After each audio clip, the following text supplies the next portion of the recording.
The conflict in the Middle East between Israel and Hamas continues, and one of its hallmarks has been the horrific violence inflicted on women, notably by Hamas terrorists who raped and murdered Israeli women during their attack on the country on 7th of October. And yet condemnation of the outrage has not been as widespread as you might expect, a continuation of a trend whereby some Western feminists denounce apparently trivial examples of supposed sexism, but are less strident when it comes to genuine violence against women. Journalist and author Ella Whelan has been writing about this, and she joins me now. Ella, welcome to the show. I want to ask about this because after the pogrom on 7th of October, and we were all absolutely horrified by what went on, and there was plenty of evidence that women had been sexually assaulted during that attack.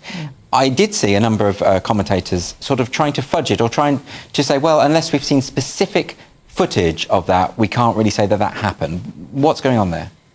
Yeah, it was quite remarkable, actually, that you, to my mind, had quite solid evidence of some fairly heinous and barbaric things happening, in particular to women.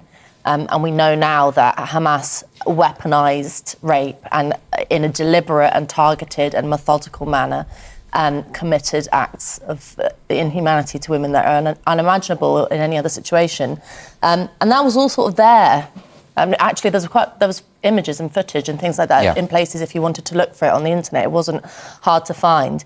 And it was just it was very hard to compare the sort of silent reaction to that, or the sort of obfuscating, well, we shouldn't rush to comment, well, we should use journalistic sort of discerning procedures, let's hang on a minute, which have their place, but that sort of hold back attitude just did not happen in relation to the Harvey Weinstein allegations. It didn't happen in relation to even something like the knee-gate stuff in Westminster. Just remind us of that. So that was when a journalist commentator sort of alleged that a member of Parliament, if I'm remembering right, had touched her knee at some kind of family gathering, and it turned into this thing called Pestminster. Yes. And it blew up into this, but it was a serious thing at the time. I remember talking about it on Sky News. Yes. This sort of almost international discussion about whether British politics was rotten to its core. Because of a knee touch. Because of a knee graze. Yes.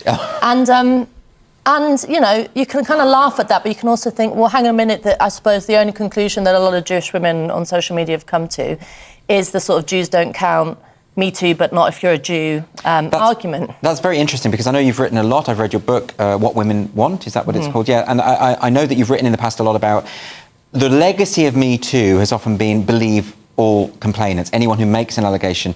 But you don't think that's the right approach, do you? No, not at all, because if you... Well, let's be sort of honest. I think most people make moral judgments in the privacy of their own thoughts, and so you hear something and you might think, well, I believe that or I don't. Yeah. But what gets discussed in the public realm is very different. So, you know, what has legal ramifications for someone's job, for their public persona.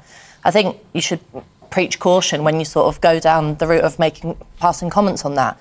But there's also, I mean, I just don't really understand the unwillingness to believe. I think this is sort of something similar that happened around the sort of discussion about whether or not there were X number of dead babies, whether those babies were, to what extent they were mutilated and all the rest of it.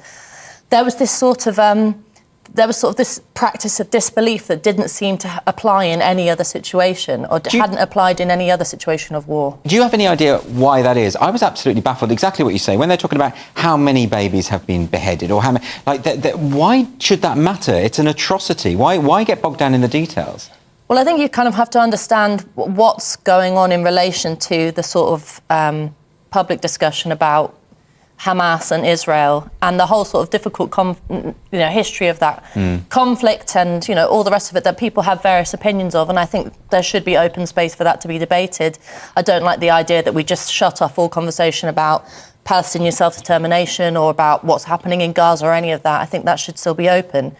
But there has been this naked unwillingness to condemn Hamas, and in relation to the sort of question of Hamas's weaponisation of rape, you have, and this is why I wrote the piece for Spiked, this sort of attitude within Western feminism, and particularly Western feminist official organisations like UN Women, which you and Maya Fassato have just been talking about, have not covered themselves in glory recently. Right. Who, you know, releasing all these sort of campaigns, #NoExcuse, end violence against women, blah, blah, blah.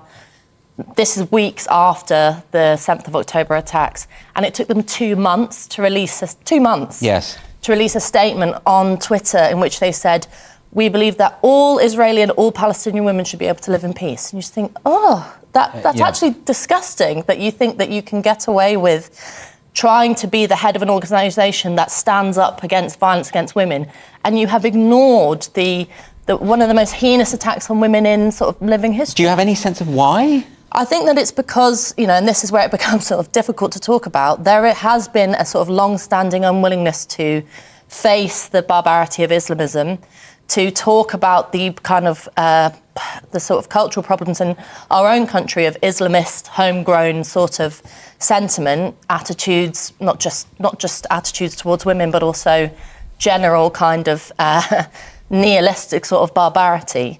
And I think the unwillingness to go there is because people feel like they're going to be called Islamophobic. Yes. And there's a cowardice in, it's very easy to be able to say there is a difference between Muslims, Islam, a whole load of people over there who think that thing, and like any other religion, and Islamism, which is an Islamist violence, which is a very different thing. Yes. And I think that cowardice has to be called out. Well, that is a very clear way of putting it, so thank you for that, Ella, and really thank you for joining me on the show again. Thank you.